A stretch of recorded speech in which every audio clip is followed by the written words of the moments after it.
Ancienne capitale de l'Afrique occidentale française, la ville de Saint-Louis dans le nord du Sénégal est un haut lieu de tourisme. Ses bâtiments coloniaux, ses plages et son impressionnante flotte de pirogues de pêche sont quelques-uns de ses atouts. Mais dans quelques années, dans les profondeurs de ces eaux maritimes, jaillira du gaz, l'une des plus importantes réserves au monde que le Sénégal va partager avec la Mauritanie voisine. Une bonne nouvelle, mais une nouvelle qui suscite beaucoup d'inquiétudes dans la population.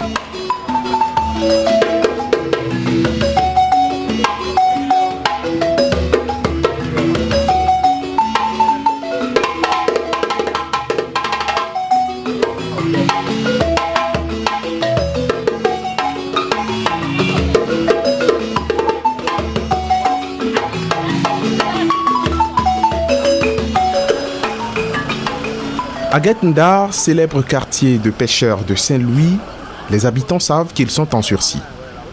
Depuis quelques années, la mer s'est lancée à l'assaut des habitations. Des centaines de maisons, une école et même un quai de pêche ont été engloutis. Baye Diallo, le chef de l'association des pêcheurs de Saint-Louis, ne reconnaît plus ce quartier qu'il a vu naître. Une école coranique qui est tombée en ruine. Ça, c'est la deuxième grande mosquée que l'on appelle les Djoumans, qui est menacée, mais la population ne laisse pas la main. Ils sont toujours en train de chercher du gravat et autres. Si vous prenez derrière vous, vous avez le quai de pêche. Le quai de pêche aussi est tombé devant le ministre de l'économie maritime, à savoir Oumar Gueye. Ce quai-là est tombé. Donc, bon, on ne me dira pas que l'État ne connaît pas tout ce qui est en train de se passer ici à Guet Ndar. L'érosion côtière est donc une réalité qui inquiète tout le monde ici, mais ce n'est pas le seul problème qui tourmente le chef des pêcheurs de Saint-Louis. L'exploitation prochaine du gaz dans ces eaux à la frontière avec la Mauritanie est un sujet de grande préoccupation. Les milliers de pêcheurs artisans qui vivent de la mer depuis des générations ne sont pas rassurés. C'est Salsal, c'est à 10 km au large où la plateforme de liquéfaction va se poser. Vous voyez que la pêche est surchargée. Ils sont venus mettre l'exploitation du gaz, l'une des plus importants gisements de l'Afrique de l'Ouest. Aujourd'hui, la pêche à Saint-Louis, bon, s'attend à sa mort. Hein. Il est dans un coma profond parce que ce qui devait venir vers nous parler, il ne vient pas. Ce que nous voyons, ce sont les exploitations. Hier, c'était Cosmos. Aujourd'hui, c'est BP. Et que BP ne fait que des actions charismatiques. Par exemple, il pense toujours au contenu, à la RSE. La responsabilité sociétale.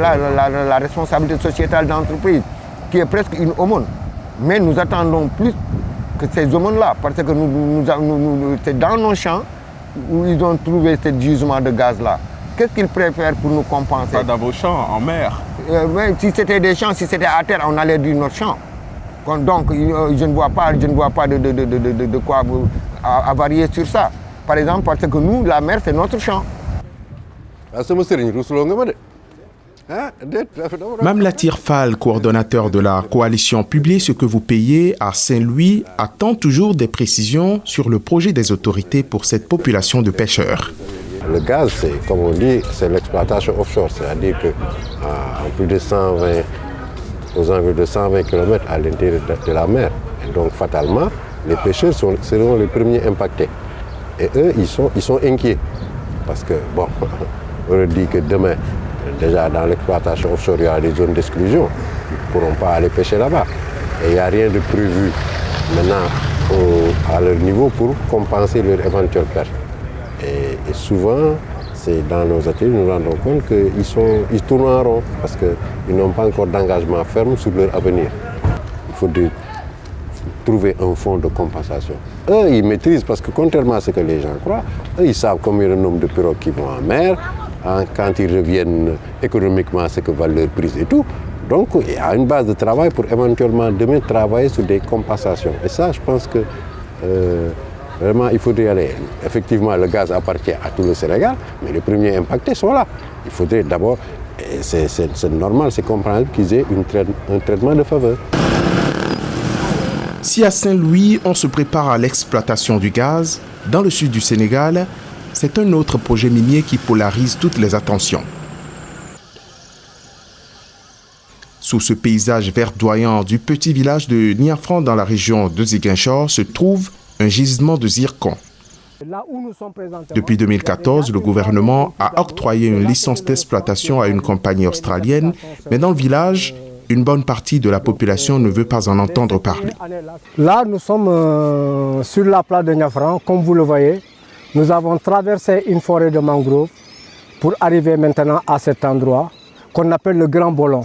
Et ce Grand Bolon-là rencontre l'océan Atlantique. C'est pourquoi nous l'appelons l'embouchure ou le Grand Bolon en langue locale. Donc la dune, elle est au même niveau que l'océan et le Bolon. Et à l'est maintenant de la dune d'exploitation, en bas-fond, sur des kilomètres, sur des villages, vous avez des rizières, des plantations et des habitations. Pour la population, la dune est une digue naturelle, la main de Dieu, pour ralentir la montée des eaux. C'est un phénomène mondial. Partout dans le monde, l'eau est en train de monter. La preuve ici, 30 ans en arrière, on traversait le pont, 200 mètres, il y avait ce bolon-là, après il y a l'océan. Mais les 10 dernières années-là, l'eau a fait des bonds, l'eau est montée. Ici, il y avait un hôtel là sur la plage. Regardez ces ruines-là qui sont tombées, vous le verrez tout à l'heure. Il y a déjà des cases et des puits dans l'eau. Si jamais l'État exploitait la dune, la fragilisait, c'est sûr que l'eau va monter dans les plantations, dans les rizières, dans les habitations, qui sera une catastrophe, quoi. Ce projet n'a pas que des opposants. À Kabadjo, le village voisin de Niafran, beaucoup affichent clairement leur soutien à l'exploitation du zircon. Mon document est là. Ils n'ont pas commencé à Niafran, ni à Kabadjo. Ils l'ont fait ailleurs. Et on a vu ce que ça a fait dans ces villes-là, dans ces villages. À côté de Niafran, à 500 mètres de Niafran, on a exploité le zircon là-bas. Tout juste après la dune, après le fleuve, Ousmane ne t'a pas montré là-bas. Tout juste après le fleuve, la Gambie a exploité. Et depuis lors, la Gambie a bitumé toutes les routes jusqu'au fleuve. Le village de la Carton, c'est en ce moment qu'ils ont eu le courant, ils ont eu de l'eau, ils ont eu la route, ils ont eu le téléphone, ils ont eu et le développement est dans ce village. Pourtant, nous, on avait eu le courant bien avant eux. Mais aujourd'hui, ce village-là dépasse largement Kabadjo et Niafran. Le sud du Sénégal, une zone sensible où la moindre étincelle peut raviver les flammes d'un long conflit armé qui s'apaise progressivement. Face aux tensions autour de ce projet d'exploitation du zircon, la société civile est rapidement entrée en jeu pour concilier les positions, une mission très difficile. D'emblée, nous avons refusé de prendre position pour l'un ou l'autre camp. La démarche que nous avons faite, c'est que nous avons effectué effectivement des rencontres avec les deux parties. Nous avons effectué des rencontres avec les autorités administratives et locales. Chacune a essayé d'expliquer sa position. Et partant de là, nous avons même convoqué au niveau de notre structure un forum qui a réuni l'ensemble des acteurs pour échanger sur ce projet-là. En quoi les uns ont peur et qu'est-ce qui rassure les autres et essayer de voir comment concilier les positions pour que Niafran puisse parler le même langage. Mais il faudrait comprendre la problématique de Niafran. Niafran est un quartier qui dépend de Kabadjo. Or, Kabadjo, c'est les autochtones. S'il se trouve qu'à Kabadjo, on est d'accord pour l'exploitation des zircons, à Niafran, qui sont directement concernés, on n'est pas d'accord, ça pose un autre problème. Les gens de Kabadjo se disent que les terres de Niafran leur appartiennent. Donc, des étrangers ne peuvent pas nous refuser ce que nous considérons comme atout pour notre zone. Et ça, c'est un autre conflit qui commence à naître. Et nous, en tant que société civile, on devait prendre les devants pour éteindre tout ce qui peut raviver cette flamme-là du conflit. Inquiétude des uns au sujet des conséquences négatives des activités minières ou opposition des autres à tout projet minier, les populations ne semblent avoir aucun intérêt dans le secteur extractif en plein essor au Sénégal. Le président du réseau national des élus locaux pour la transparence de la gouvernance minière conseille donc à l'État d'impliquer les acteurs à la base. Les populations sont dans les terroirs. c'est au niveau des terroirs qu'il faut les trouver. C'est pourquoi nous disons, nous avons 2 niveaux d'action. Nous avons la première avis, c'est qu'il faut que le système soit revisité.